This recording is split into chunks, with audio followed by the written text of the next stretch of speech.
한 가지 공지사항을 말씀드립니다. 가톨릭 스튜디오 창립 6주년 참으로 기쁜 날입니다. 그래서 우리 그리스도교회에 가장 중요한 부활절을 준비하는 사순시기를 더욱더 의미 있게 준비할 수 있도록 사순 피정을 마련하게 되었습니다. 여기에 참으로 바쁘고 그러나 대단히 의미 있는 많은 분들이 초대되었습니다. 박상근 시몬 수원교구 가르침 봉사자 하시는 분과 양승국 스테파노 신부님, 여러분들 잘 아는 전삼영 요셉 신부님, 최양진 라파엘 신부님, 그리고 저죠. 저하고, 그리고 안성본당 주임 신부님이신 박우성 안무로시오 신부님, 참 아주 박우성 안무리아 신부님 대단히 참 훌륭한 신부님으로서 이번 본당에서 개최하는 것을 아주 기꺼이 승낙하고 이렇게 모든 것을 또 준비해 주고 계십니다. 이렇게 저희들이 한 마음이 되어서 이런 사순 피정을 하는 중요한 이유가 있습니다. 오늘날 세상이 너무나 혼란스럽고 어지럽기 때문에 좀 확실한 가치관을 정립할 필요가 있겠다. 하느님 안에서, 성령님 안에서 바른 진리의 가르침을 이렇게 우리가 깨달을 수 있을 때만이 그런 가치관을 확립하고 아주 정확하게 인생길을 잘 살아갈 수 있겠다라는 의미로다가 이 많은 분들이 함께 한 마음으로 이렇게 가톨릭 스튜디오 팀장님과 하나 되어서 준비를 한 것입니다. 혹시 수원교구의 좀 남부 지방의 본당이다 보니까 좀 거리상으로 다 멀 수가 있지만 안성 본당이 100년이 넘고 아주 역사가 굉장히 깊은 아주 수원교구에 정말 의미 있는 본당 중 하나입니다. 그래서 그 본당을 선택한 것이고, 여기 강사로 다 나오신 분들은 만약에 강의나 이런 가르침이 필요하다 그런다 그러면은 전국 어디든지, 아니면 전국 정도가 아니라 전 세계 어디든지 이렇게 가서 여러분들을 위해서라면은 강의에 이렇게 봉사를 할 수 있는 마음가짐이 되어 있는 분들입니다. 여러분들 이렇게 특별히 마련된 이 기회에 참석하실 수 있다면 여러분들 지도자로서의 훌륭한 능력도 이렇게 함양하게 될 것이고, 여러분들 남은 인생 동안에 아마 대단히 중요한 어떤 그 역할을 할 수 있는 기회가 되지 않을까 이렇게 생각합니다. 성령님께서 여러분들을 초대하십니다. 성령님의 초대 기꺼이 예스로 응답하시고, 성모님과 같이 예, 주님의 종입니다, 말씀대로 이루어지시기를 빕니다 하는 자세로 함께 하시기를 바랍니다. 고맙습니다. 네, 반갑습니다. 기도하고 시작합니다. 성부와 성자와 성령의 이름으로 아멘. 성령님, 오늘 이 시간을 통해서 그동안 공부해온 인간학적, 형성관에 대한 종합을 할 수 있도록 이끌어 주시고 도와주시기를 청합니다. 성부와 성자와 성령의 이름으로 아멘. 오늘 이 시간 제가 지난 시간에도 말씀드린 바대로 인간학적 형성 이제 다음 시리즈로다가 나갈 거 강의하기 전에 지금 근본적 형성 마무리를 갖다 지금 하고 있습니다. 이 마무리 중에 오늘 강의로서 일단 인간학적 차원에 대해서는 이제 오늘 강의로 마무리 지을 것이고, 그 다음에 남아있는 것은 제가 한 서너 번에 걸쳐서 이제 어떻게 해야 지금까지 공부했던 걸 통틀어서 하느님께 기토하는 삶을 살아갈 것이냐, 이것이 이제 마지막 몇 강의를 이제 하게 되면은 이제 한 2달 정도 지나면은 이제 총서 1권에 대한 강의를 끝내게 되고, 그 다음에 2권이 이제 다시 새롭게 펼쳐지게 됩니다. 오늘 1권 마무리 잘 할 수 있도록 이렇게 함께 노력하면 좋겠습니다. 자, 책의 170쪽입니다. 이 주제는 근본적인 차원에서 인간적 형성의 인간학적 원리들을 제시합니다. 그래서 형성적 인간학에 대한 종합. 왜 형성적 인간학이냐? 저는 반형성적인 것은 이 학문에서 안 다루기 때문에 그렇습니다. 반형성은 다룰 필요가 없어요. 반형성은 하느님하고도 완전히 다 동떨어진 거고, 이거 완전 이중구조이기 때문에 다룰 필요가 없습니다. 그건 잘못된 겁니다.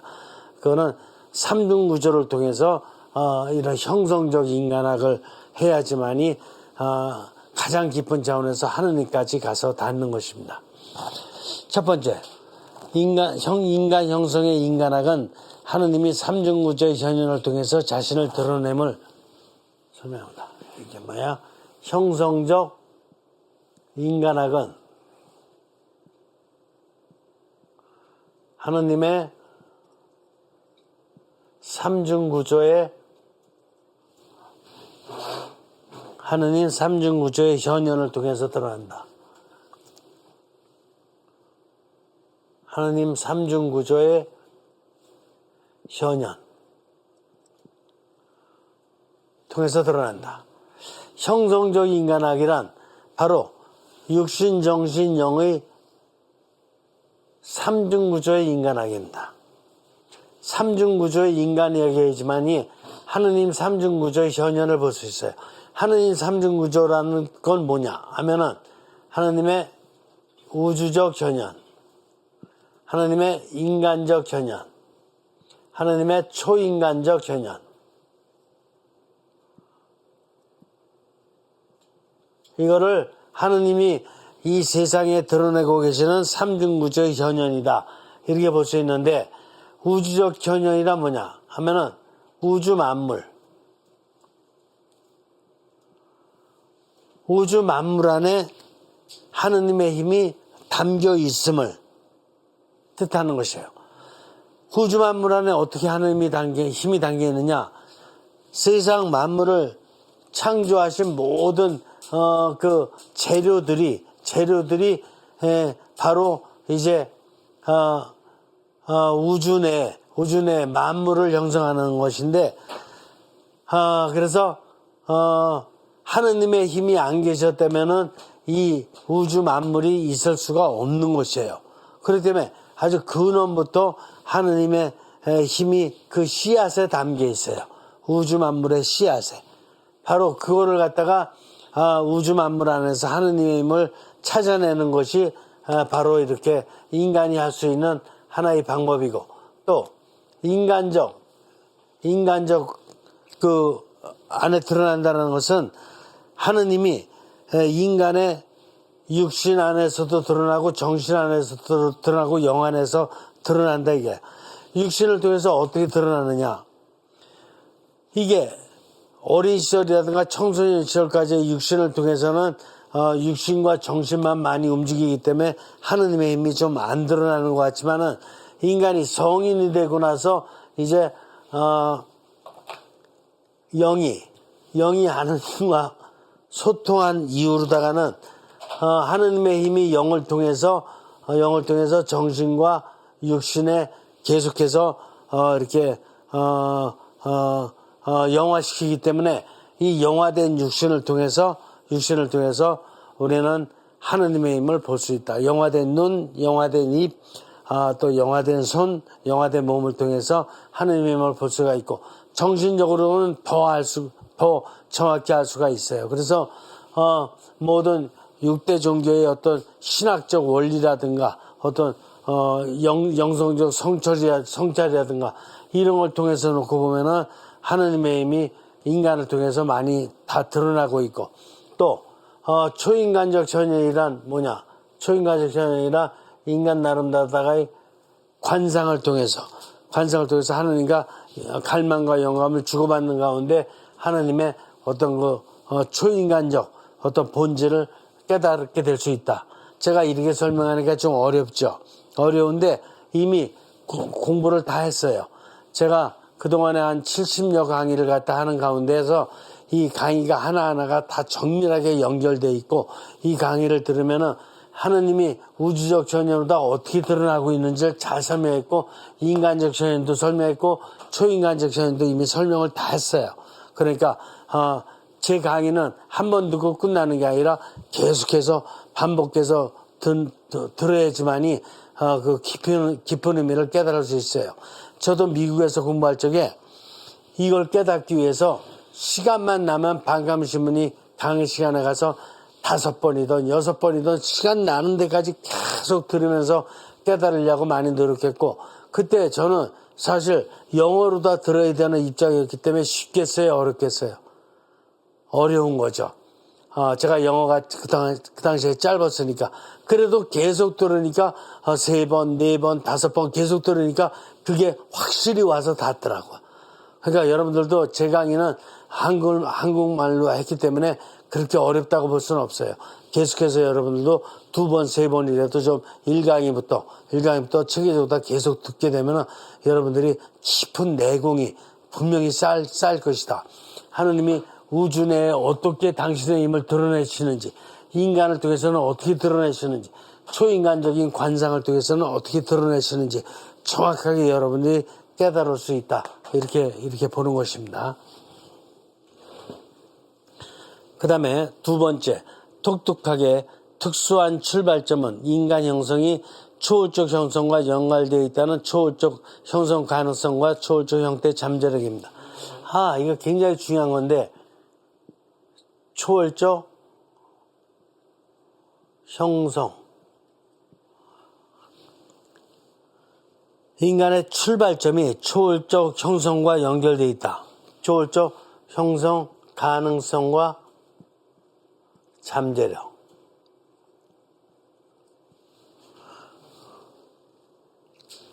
자, 이게 무슨 뜻이냐? 인간은 초월이 핵심인데 두 가지 의미의 초월이 있다고 제가 말씀드렸어요. 한 가지는 뭐냐면은, 한 가지는 하느님께서 삼중구조를 만드신 다음에 육신 안에 초월적 잠재력, 정신 안에 잠재력, 영 안에 잠재력이 있어요. 그래서 나이가 들어감에 따라서 육신이 성장을 합니다. 정신도 공부를 하면서부터 성장을 합니다. 영도 나름대로 성인기부터 시작해가지고 성장을 합니다. 그래서 이것이 일정하게 첫 번째 이제 초월의 잠재력이에요. 첫 번째. 그러면 두 번째 초월 잠재력은 뭐냐?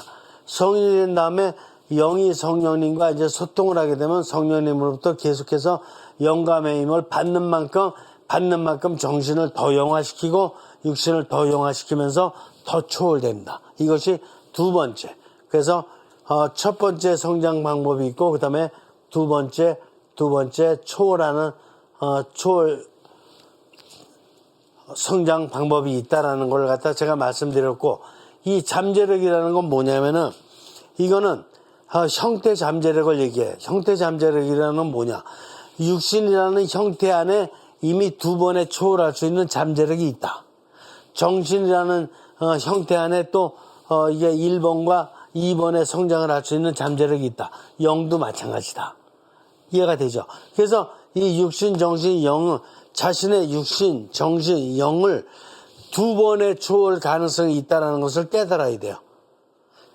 한 번은 자기가 노력을 통해서 깨닫는 거고, 두 번째는 영을 통해서 성령님과 계속 관계를 맺으면서 계속해서 매일매일 죽을 때까지 계속해서 또 성장을 하는 것입니다. 이거를 일반적인 사회적 차원에서는 레볼루션, 진화라고도 얘기하지만 여기서는 이 영화된 성장이다 이렇게 얘기를 하는 것이에요. 알겠죠? 첫 번째 초월과 두 번째 초월을 알겠죠? 정확하게. 이거는 이미 하느님께서 처음에 심어 놓으신 처음에 하느님께서 이미 심어 놓으신 이런 그 씨앗 가지고 성장하는 것이고, 이거는 나중에 이게 성령이 힘을 받아서 계속해서 성장하는 그 초월을 얘기하는 거예요. 제가 이미 다 공부했던 거 마지막 종합하는 거기 때문에 여러분들 쉽게 이해하시리라고 봅니다. 그 다음에 세 번째, 이 두 가지 출발점은 인간의 매일의 형성 사건들에 대한 성찰에서 드러난다. 이거는 이 첫 번째 초월이든 두 번째 초월이든 어디서 생기는 거냐?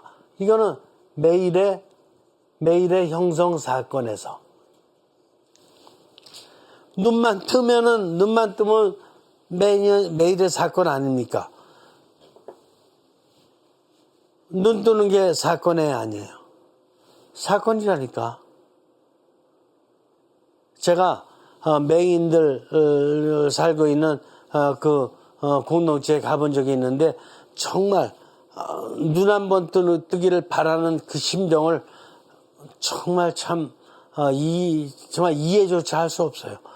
얼마나 부러워하는지 눈 한 번 뜨는 거를. 눈 뜨는 게 밥 먹는 게 사건이 아니에요. 사건이지. 근데 눈 뜨고 밥 먹고 그다음에 손 움직이고 운동하고 그다음에 직장 가고 일하고 이럴 때마다 육신, 정신, 영이 성장해야 안 해요. 성장 안 되니까. 그런데 성인이가 되면은 이 매일의 똑같은 사건이라도 달라진다니까. 왜?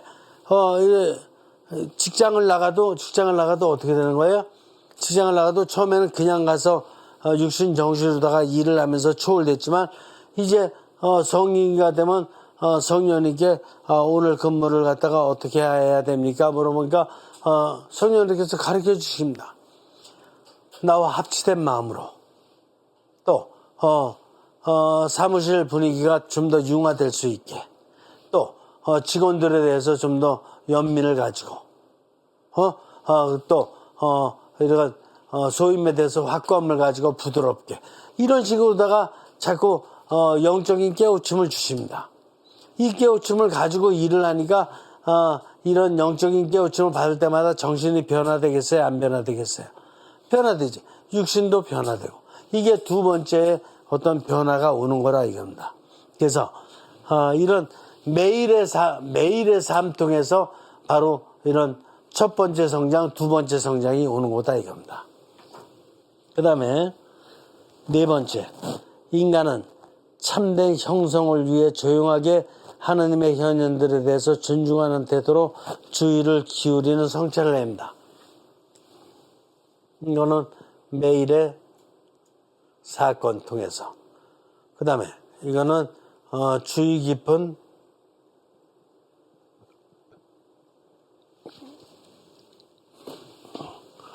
네 번째, 주의 깊은 성찰을 해야 된다. 이게 무슨 뜻이냐? 세 번째와 긴밀히 연결되는데 매일의 삶을 살아가는 것입니다. 직장에 갔다가 그다음에 이게 백화점 갔다가 또 산책했다가 또 카페 갔다가 이게 매일의 삶에서 여러 가지가 이루어지는데 그럴 때마다 두 번째 성장을 하기 위해서는, 두 번째 초월을 하기 위해서는 주의를 기울여야 돼, 안 기울여야 돼요? 두 번째 초월을 하기 위해서는 하느님께 대한 주의를 기울이고 하느님께 대한 갈망을 드려야 된다 이겁니다. 주의를 기울인다는 뜻은 바로 갈망을 드린다는 뜻이에요. 하느님의 뜻이 뭐냐? 이때 바로 영감을 받아서 이제 두 번째 성장 두 번째 초월을 할 수 있는 것이다 이거예요. 근데 주의를 기울이지 않으면 두 번째 초월은 안 이루어져요. 주의를 기울이면서 갈망을 드려야 어떻게 해야지 당신의 뜻대로 직장 근무를 할 수 있습니까? 어떻게 당신의 뜻대로 백화점 가서 잘 지낼 수 있습니까? 당신의 뜻대로 친구와 잘 대화 나눌 수 있습니까? 이렇게 당신의 뜻을 물어봐야지만이 영감을 받아서 두 번째 초월이 이루어지는 거라 이거예요. 주의를 기울이지 않으면은 두 번째 초월은 안 이루어집니다. 그 다음에 다섯 번째, 이 존중에 찬 주인은 하느님께서 인간이 하느님과 공명을 이루고 하느님을 닮아 초연성되도록 부르시는 형성적 사랑의 힘을 느끼게 합니다. 바로 이렇게 주의를 기울일 적에 하느님께서는 당신을 당신과 공명을 이루면서 하느님을 닮을 수 있도록 이런 사랑을 주신다 이거예요. 그래서 주의를 기울이지 않으면 하느님께로부터 공명과 어떤 닮음의 은총을 받을 수가 없는 거예요. 그래서 주의를 기울이는 게 굉장히 중요하고, 그래서 아빌라의 성녀 데르사께서도 항상 늘 말씀하시는 게 어텐션, 주의를 기울여라. 그 주의는 주변 사람 이런 상황이라든가 어떤 이웃의 주의를 기울이라는 게 아니라, 그 주의도 물론 필요하지만 하느님께 주의를 기울여라, 이걸 강조하는 거예요. 그래서 아빌라의 성녀 데르사께서는 이 주의를 통해서 바로 관상의 단계까지 설명을 하고 있는 거예요. 자, 그 다음에 여섯 번째, 인간 실존의 사건들은 우주세계의 역사, 형성, 전통들, 문화들, 제도들, 개인들의 삶 어디서든지 발생합니다. 이게 실존의 사건들은 어디서 생겨날지 몰라요. 혼자 있을 때도 생기고, 그 다음에 이런 어떤 상황이 변화될 때마다 생기고, 또 이웃을 다양한 사람 만날 때마다 생기고, 이게 바로 내가 삶을 살고 있는 동안에, 삶을 산다는 게 실존이니까 삶을 살고 있는 동안에 이런 사건들은 계속 나에게 다가온다. 계속 다가올 때마다 어떻게 되는 거예요? 주의를 기울여야 된다. 누구에게? 하느님께. 이게 지금 형성적 인간에게 가장 중요한 일이에요. 알겠죠? 그래서 주의를 기울여야지만이 바로 우주 안에서도 하느님의 현존을 체험할 수 있고, 인간관계에서도 하느님의 현존을 체험할 수 있고, 하느님과의 직접적인 관계, 관상을 통해서 하느님의 힘을 더 깊이 체험할 수 있고, 이런 것이 되는 것이다. 제가 지금 종합해 드리고 있는 거예요. 여태까지 공부했던 거. 그 다음에 일곱 번째, 하느님을 깨닫는 근원적인 방법은 하느님이 우주의 모든 형성적 사건들에 배어 있어서 인간들과 실제적으로 본질적 관계를 갖고 있다는 것입니다. 그래서 하느님을 깨닫는 것은 뭐냐면은, 하느님께서 어디에 계시느냐. 하느님께서 어디 계시느냐 하면은, 내 매일의 삶에서 사건들 안에 누가 계셔? 하느님이 계시다.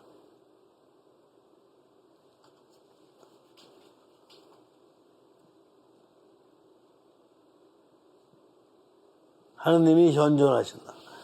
하느님이 계시기 때문에, 이게 상황을 놓고 보면 제가 뭐라고 했습니까? 상황이 places, 장소, things, 사물들, 이벤트, 사건들. 하느님이 어디 계십니까? 라고 묻는다면, 하느님은 인간들 안에 계십니다. 또 하느님께서 어디 계십니까? 하느님께서는 바로 장소, 사물, 사건들 안에 계십니다. 그러니까 우리가 주의를 기울여야 되면 어디다 주의를 기울여야 되는지 이제 알아야 돼요. 어디다 주의를 기울여요? 인간 안에는 인간의 육신, 정신, 영 안에 주의를 기울여야 된다. 또 이렇게 상황 안에서는 어떤 상황이 되든 직장이 되든 백화점이 되든 카페가 되든 산책로가 되든 뭐에 주의를 기울여? 장소에 기울을 기울이고 삶을 또 생겨난 사건들의 주의를 기울여야 된다. 하느님은 어디 계신가? 바로 거기 계시다. 인간의 육신, 정신, 영혼의 또 장소, 삶을 사건들 안에. 거기서 하느님을 찾지 못하면 하느님을 안다고 할 수가 없다. 아이, 시민이 뭐 그래. 저는 하느님을 어디서 안다라고 이렇게 배웠냐면은 미사 시간 안에서 성경 쓸 적에 성체주배할 적에 또 부처님한테 가서 이렇게 절할 때 또 좌선하면서 이렇게 관조할 때 이럴 적으로 알고 있는데요. 물론 그럴 때 있어요. 근데 하느님이 바로 그 몇 가지 상황에 갇혀 계실 하느님이 아니에요. 에? 뭐 미사보고 미사하고 또 그냥 불경 읽고 좌선하고 그 시간에만 하느님이 갇혀 계실 하느님이 아니라니까요. 그 시간에는 당연히 계셔요. 근데 밥 먹을 때 계셔요, 안 계셔요? 잠잘 때 계셔요, 안 계셔요? 친구들하고 축구할 때 계셔요, 안 계셔요? 계시다니까. 그러니까 하느님을 어느 장소를 가나 어느 사물을 만나나 어떤 사건들이 생겨나 하느님 항상 계시다니까. 또 나의 영 안에만 계셔요, 하느님이? 정신 안에 안 계셔요? 육신 안에 안 계셔요?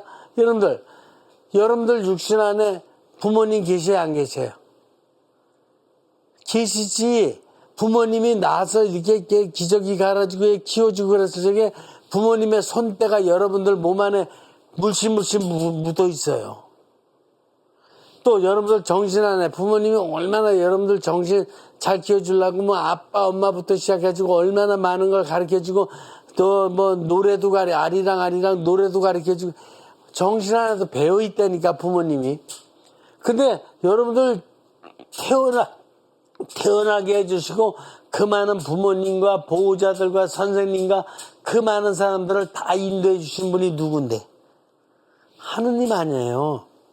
그러니까 하느님이 여러분들 속속들이 계실까 안 계실까? 계시다니까. 알겠어요? 그러니까 매일의 이런 사건들 안에 하느님이 현존하지 않으시는 시간과 장소는 없어요. 항상 계시다.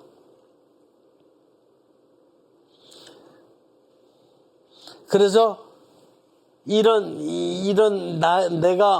내가 어디를 가든 어느 상황을 가든 어느 다른 상황을 가든 내가 누구를 만나든 그 안에 계시다. 그 안에 하느님께서 함께 계시다는 것이 본질이에요. 그러니까 하느님의 본질은 뭐냐? 그 전에 제가 물어볼게요. 여러분들의 본질은 뭡니까? 여러분들의 본질은 육신으로 나무도 보고 육신으로 다 강도 보고 육신으로 다 백화점도 보고 정신으로 다 또 학교도 가고 또 다른 공부도 하고 많이 그런다 그러지만 본질은 영이에요. 여러분들의 본질은 영이라고. 인간의 본질은. 근데 하느님의 본질은 뭐냐? 하느님의 본질은 내가 어디에 있던 이웃이 어디에 있던 상황이 어떻게 변하든 세계가 어떻게 변하든 하여간 언제 어느 때든 항상 그곳에 계시다는 것이 하느님의 본질이야. 이게 하느님의 본질이에요. 그렇기 때문에 하느님이 언제 어느 때든 항상 계시기 때문에 내가 언제 어느 때든 어딜 가다 하느님을 만날 수 있어요, 없어요?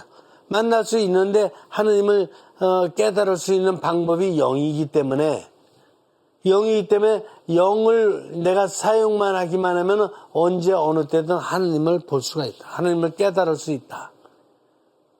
왜? 하느님은 영과 소통하는, 영으로다가 소통하는 것이 바로 하느님과의 관계이기 때문에 내가 영을 사용하기만 하면 언제 어느 때 어디를 가든 하느님을 만날 수가 있다.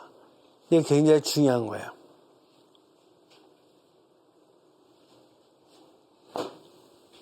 그래서 하느님의 본질은 언제 어디나 항상 계시다는 것이고, 나의 본질은 언제 어디에 계시는 어디에나 계시는 하느님을 알기 위한 기능인 영이 나의 본질이에요. 그 다음에 이런 깨달음은 인간이 영적인 초월적 갈망을 사용할 때만 가능하다. 이걸 어떻게 깨달을 수 있느냐? 지금 정확히 얘기하잖아요. 영적인 갈망을 사용할 때만이 하느님께서 언제 어디서든지 계시다는 것을 깨달을 수 있다. 아무리 대학을 갔다가 세 군데 가서 박사학위를 받았다든가, 아무리 육신적으로 다 전 세계를 돌아다녔다든가, 이렇게 돼서 하느님을 깨닫는 게 아니에요. 항상 영적인 갈망. 제가 육신적으로 노력하고 정신적으로 노력해서 여기까지 왔는데, 저희 뜻은 이렇습니다. 그러나 하느님의 더 깊고 높은 뜻은 무엇입니까? 라고 영적인 갈망을 드릴 적에 언제 어디서든지 하느님을 만나는 것이다. 박사학위 10개 가졌다고 되는 게 아니에요. 하느님을 만나는 게 아니에요. 얼마나 많은 박사들이, 얼마나 많은 교수들이 하느님을 모르고 지내는데, 전 세계에 보면은, 그 많은 박사들, 그 많은 교수들이 하느님을 깨닫지 못하고 지내는 사람 수두룩하게 많아요. 모스크바 대학 가봐요. 북경 대학 가보라고요. 거의 대부분 다 모르는 사람, 하느님 모르는 사람들이 지내고 있지. 그 교수들이, 그 많은 교수들이, 그 많은 박사들이. 알겠어요? 그러니까 영적인 갈망을 드려야지만이 하느님이 언제 어디서든지 다 계시다라는 걸 깨달을 수 있는 거니까, 이 방법을 아는 것이 지금 얼마나 중요하냐고요. 육신 정신 가지고는 안 된다니까. 아무리 박사학위를 많이 땄어도, 정신적으로다가 아무리 육신적으로 전 세계 다 돌아다녔어도 안 된다니까. 그렇게 되면은. 알겠어요? 제가 지금 종합해 드리고 있는 거예요. 정확히 알으세요. 그 다음에 맨 밑에 줄. 이 갈망은 하느님의 현현들, 즉 우주적, 인간적, 초인간적 현현과 함께 점진적으로 폭넓게 공동 형성을 이루어가는 갈망입니다. 근데 갈망인데 무슨 갈망이냐? 이 갈망이 이게 공동 형성을 위한 공동 형성의 갈망이라 이거예요. 이게 육신적으로다 정신적으로다 노력할 적에는 공동 형성이 안 돼요. 왜? 항상 나 중심이고, 그 다음에 기껏해봐야 내 가족 내지 내 친척 내지 조금 더 폭넓게 생각하는 사람은 조금 더 자기 공동체 요 정도 생각할 수 있는 것이지, 하느님과 같이 이 대우주 전체를 생각하면서 공동 형성을 해나가질 못해요. 육신과 정신은. 그래서 영이 움직여야지만이 하느님의 뜻을 이루는 거니까, 하느님께서는 당신이 창조하신 대우주를 다 잘 되기를 원하실 거 아니야. 인간은 기껏해야 많이 나봐야 옛날에 많이 날 때 10명도 더 났다고 그러니까 10명 내지 10명 더 났다고 그랬지만, 하느님께서는 인간을 어떻게 낳으셨어요? 인간을 지금도 85개예요. 지금도 85. 그리고 우리는 집이나 이렇게, 그래, 많이 가져서 그래, 5채 가졌다고 봐요. 하느님께서 우주에 있는 모든 집들이 다 하느님 거라니까. 그죠? 그러니까 이 공동 형성이라는 걸 깨달아야지만이 영을 알아듣는 거예요. 육신 정신 가지고는 우주 세계 전체를 못 본다니까. 알겠죠? 그래서 영을 통한 어떤 공동 형성에 갈망을 드려야 돼요. 제가 만나는 모든 우주 만물이 다 하느님의 뜻대로 잘 되기를, 이게 제가 잘 될 수 있도록 노력할 수 있도록 이끌어 달라고 갈망을 드려야지만이 이게 우주 세계를 다 보살피는 영감을. 우주 세계를 어떻게 다 보살핍니까? 제가 어떻게 돌아다닐 수도 없고 그렇지 않다니까. 여러분들 그 기도할 적에 그런 기도하지 않아요? 미사할 적에, 가톨릭 같으면 미사할 적에, 불교 같으면 또 불교 방법으로, 유교 방법으로 온 세계가 잘 되도록 기도하잖아요. 그죠? 또 전 세계의 빈민들이 구제될 수 있도록, 전 세계의 어린이들이 어린이들을 잘 좀 보살필 수 있도록, 전 세계의 노인들이 복지를 잘 받을 수 있도록, 이런 전 세계를 향한 기도 많이 하잖아요. 우리가 공동으로. 그게 영만이 가능하다니까. 그렇죠? 그래서 공동형성의 삶을 살아갈 수 있도록 인간에게 능력을 주신 거라니까. 개구리는 그냥 뭐 자기끼리나 잘 살면 되지. 강아지도 돼지도 말도 자기네 잘 살면 되는. 근데 인간에게 영이 있어서 안 그렇다니까. 육신과 정신의 약간의 의식이라는 거는 작은 거밖에 생각을 못해요. 작은 일밖에는 못해. 근데 영은 바로 하느님을 닮아서 큰 역할을 할 수가 있다. 그래서 171조 인간은 형성적 파악, 사정, 결정을 하는 자유의 잠재력을 발휘해온 정도에 비례해서 공명적 형성을 수용하거나 거부합니다. 근데 이런 공동형성의 갈망을 들으면서 살 거냐 아니냐, 이거는 인간 자유에 따라서 달라요.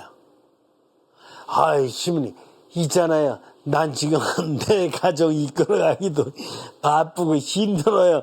무슨 전 세계를 위한 기도를 해. 그 시간 있으면 빨리 내 가족 조금이라도 더 잘 살도록 하기 위해서 붕어빵이라도 몇 개 더 잘 판다든가, 아르바이트라도 좀 한다든가, 이러기 바쁘지. 누가 하지 말랬나? 붕어빵 장사하는 거예요. 아르바이트도 하는 거 하면서도 영으로다가는 잠깐 온 인류를 위해서 온 인류 다 나름대로 잘 살 수 있고, 전 세계의 어떤 이런 자연들도 초용성을 잘 이룰 수 있도록 하나님 그냥 돌봐주십시오. 이렇게 기도할 수 있는 거잖아요. 그러니까 공동형성을 할 수 있다라는 자체가 내가 바로 넓어진다니까. 매일 좁게 교회 생활하는 사람들도 그래요. 그냥 그리스도교든 불교든 유교든 힌두교든 유대교든 이슬람교든 다 마찬가지지만 내 종교만 잘 되게 해주십시오. 그거는 하느님께서 들어주실까 안 들어주실까? 저는 그거는 굉장히 좁고 소인배적인 기도다, 이렇게 생각해요. 그렇지 않고 저 공동형성 서로 또 다 같이 잘 되면 어떠냐고요, 좀. 그죠? 그러니까 항상 공동형성을 갖다 드려야지 영이에요. 영적인 생활을 한다는, 신앙생활을 한다는 사람도 매일 내 종교만 잘 되게 기도한다면 영을 갖다가 굉장히 폐쇄시킨 것이고, 영의 의미를 잘 못 깨달은 거예요. 조금밖에 못 깨달은 거, 10중에 한 2 정도밖에 못 깨달은 거, 내 것만 잘 되도록.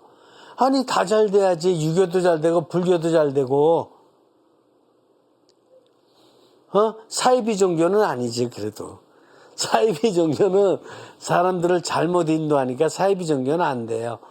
사이비 종교는 확장되면 안 되지. 그러나 다른 종교들은 자꾸 초월될 수 있도록, 초월돼서 참 하느님을 만날 수 있고, 참 인간 세계를 건설할 수 있도록 같이 노력하는 게 맞죠. 그게 공동형성이라니까. 그 다음에 5번은 조심해야 돼요. 어떤 이들은 자신의 형태 잠재력, 역량, 능률성에 부정적 회의를 하는 경향이 있습니다. 이들은 자신을 입증하기 위해서 사회적 기회들을 무리하게 전의식적으로 찾기도 하고, 또 자신의 형성 역량에 대한 승인, 긍정, 찬사를 얻고자 지나치게 했습니다. 그런 사람은 뭐냐면은 특히 본래 인간은 그렇지 않아. 그러나 인간 삶을 잘못 형성해 왔어요. 그래서 잘못된 사람은 자기의 능력에 대해서 부정적인 회의를 해요. 자기의 육신, 정신, 영이 굉장히 큰 잠재 능력을 갖고 있는데도 불구하고 자기를 부정해. 뭐 부정하냐. 살다 보니까 좀 실패한 적이 있어요, 없어요? 있지. 학교를 떨어졌다든가 아니면은 학교 다니다가 낙제를 좀 했다든가 그렇다 그래서 자기 육신과 정신과 영의 능력이 없어지는 거예요? 하나님께 받은 그 잠재 능력이 없어지는 거 아니죠. 그대로 있지. 그러니까 좀 달리기 하면서 꼴찌를 했던, 학교 다니다가 좀 실패를 했던, 낙제를 했던, 이런 관계없이 또다시 자기가 사용하지 않았던 잠재 능력을 사용해서 일어나면 되거든. 근데 너무나 부정적으로다가 자기 능력을 사용해 보지도 않고 그냥 자기를 축소해버려요. 자기를 무시해버려요. 이게 잘못됐죠. 또 어떤 경우에는 이렇게 자기가 그런 어떤 과거에 잘못된 것 때문에 이렇게 성공을 못했다 그래가지고 뭐 하나 조그만 일 이제 잘해놓고 나면 꼭 인정받기를 원해. 다른 사람들이 인정해 주기를 바란다 이거죠. 이것도 또한 소인배야. 아니 자기가 그냥 나름대로다가 어떤 일정하게 어떤 성공적인 일을 했으면은 자기가 당연히 해야 될 일을 한 것이고 하나님께 감사드리면서 더 열심히 살겠습니다. 이러면 되는 거지. 꼭 왜 다른 사람한테 인정을 받으려고 하냐고. 인정받든 안 받든 그냥 자기는 자기 삶을 성실하고 충실하게 이렇게 살아가면 되는 거잖아요. 그러면 하나님께서 모든 걸 다 보고 계시잖아. 근데 꼭 인정받으려고 하고. 그런 게 바로 자기 육신과 정신의 자기중심적이다 이거예요. 자기중심적인 사람의 특징이 바로 그런 거예요. 자기 능력을 너무나 축소시켜서 부정하거나 아니면 조그만 일 어떤 거 해놓고 나서 그냥 자신을 막 과장해가지고 다른 사람들한테 큰 인정받으려고 하거나 이게 다 바로 소인배적인 이중구조다. 이해가 되죠? 영이 살아있는 사람은 절대로 그러지 않고 이웃의 눈치나 이웃의 칭찬이나 이런 거 받으려고 하지 않고 하느님 앞에서 계속해서 갈망을 드리고 영감을 받으면서 조금이라도 하느님의 뜻을 이루기 위해서 노력하는 것이 바로 삼중구조의 참 인간상을 사는 사람이다. 이렇게 볼 수 있어요. 그 다음에 6번은 똑같은 얘기예요. 물론 사회는 모든 이에게 사회적 승인이나 불승인을 받을 기회를 전체적으로 틀주어집니다. 이에 따라서 인간은 바람직한 수용태를 획득하거나 거부되거나 하는 것입니다. 사회도 마찬가지야. 사회도 나름대로다가 어떤 사람이 잘했을 적에 인정을 해주거나 이렇게 인정하지 않은 불인정을 해주거나 이런 걸 하지만 그런 거에도 큰 어떤 신경을 쓸 필요가 있어요, 없어요? 없지. 초등학교 때나 중학교 정도 때 그때 이제 우등상 받은 거, 그때 칭찬 받은 거 이런 게 좀 의미가 있지. 이미 성인이 되고 나면은 하느님께 칭찬을 받아야 되고 하느님께 인정을 받는 게 중요하지. 이웃들에게 어느 단체에서 표창장 주고 이게 무슨 큰 의미가 있냐고. 하느님께 받아야지. 그거는 청소년 시절에나 이웃한테 받는 게 의미가 있는 것이지. 성인이 되고 나면 하느님께 받아야죠. 그죠? 그 다음에 7번. 인간이 영적인 형성 자유를 사용해 갈망해야 하는 것은 이상적이며 공명적인 삶의 형태이다. 우리가 그래서 진정 갈망해야 되는 것은 뭐예요? 갈망해야 되는 것은 뭐를 갈망해야 되는 거예요? 뭐를 갈망해야 되는 거냐? 형성적 세상. 불공명적이 아니라 형성적 세상. 공명적 세상.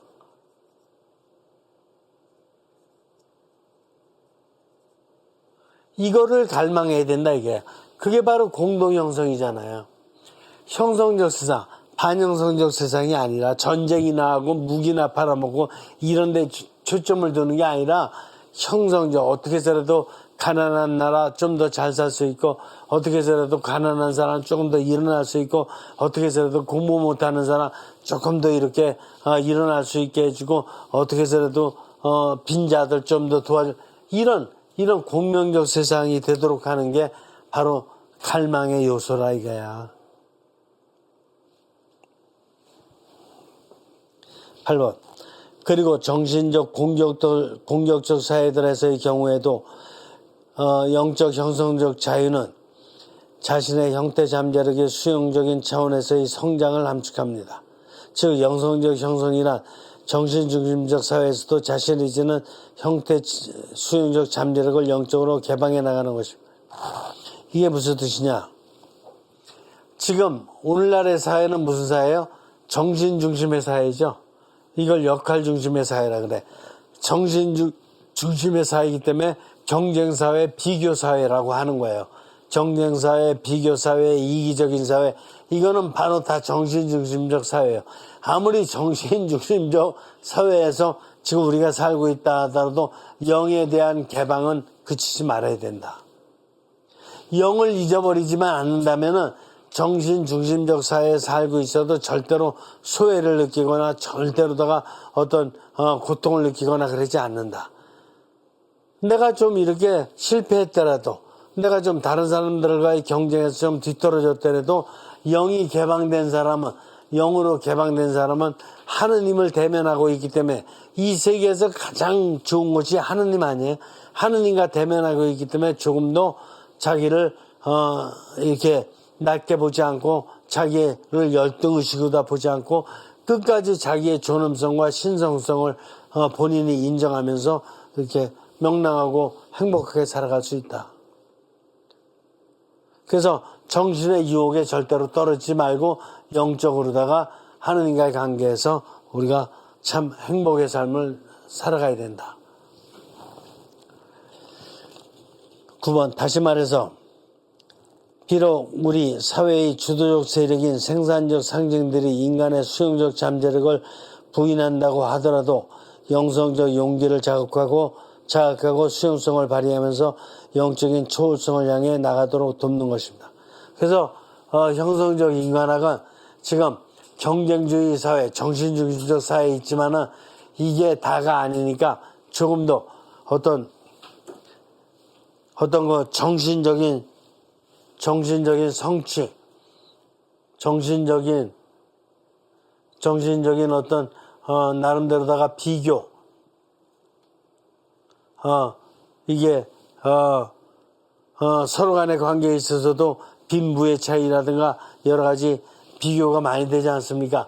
이런 거에 절대로 연연하지 말고 영적인 어떤 그 힘을 발휘해가지고 잠재 능력을 발휘해가지고 하느님 안에서 이렇게 참 인간다운 이런 멋진 삶을 구현해 가야 된다. 이렇게 보는 것입니다. 이것이 바로 형성적 인간학이다. 보는 것이에요. 제가 한 가지 비유로 말씀드릴게요.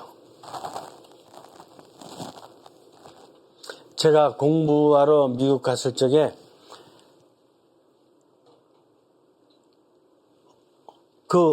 이 형성과 공부한다는 것이 신학문이며 통합학문이다 보니까 그리고 영어로 다 공부해야 되니까 엄청 어려웠어요. 저에게는. 단어도 모르는 거 투성이 이거 모양 어려웠는데 그때 오리엔테이션을 해주고 있는 흑인 어떤 사람이 한 명 있어서 그분이 저는 정말 잊을 수 없는 훌륭한 분이에요. 그분이 왜 미국으로 와서 이렇게 공부를 한 거냐면은 심리학 박사를 이미 땄어. 그리고 해방신학 공부를 이미 했어. 근데 문제를 못 풀었어. 무슨 문제를 못 풀었느냐. 여러분들 로메로 주교라고 아시죠? 남미에서 이렇게 유럽으로부터 300년 만에 해방은 돼서 독립국가가 되긴 됐지만은 군사 독재가 들어선 바람에 군사 독재에 의해서 얼마나 많은 박해와 어떤 그 고문과 어떤 이런 사람이 죽어가는 이런 끔찍한 사건들을 경험해야 되는지 그때 바로 드러난 게 해방신학이었어요.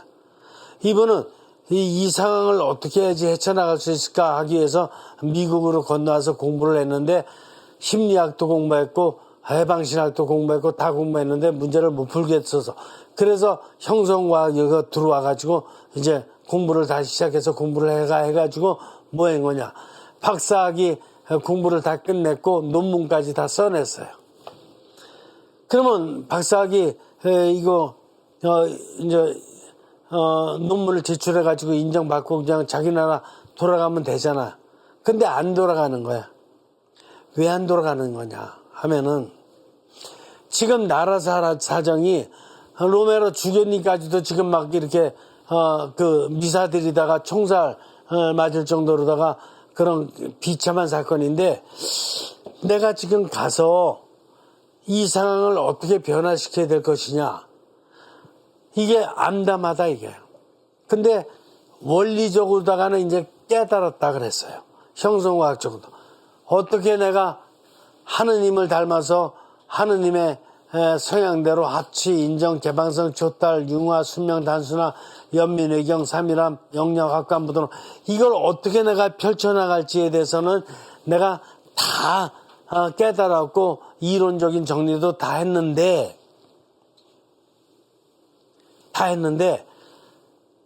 내가 지금 거기 가서 같이 살 사람들을 갖다가 이렇게 상황을 보니까 내가 저런 걸 갖다가 이론을 제시하고 가르침을 실천하고 그럴 적에 즉시 나에게 다가올 것은 로메로 주교님과 같이 나에게도 총살이야, 총살.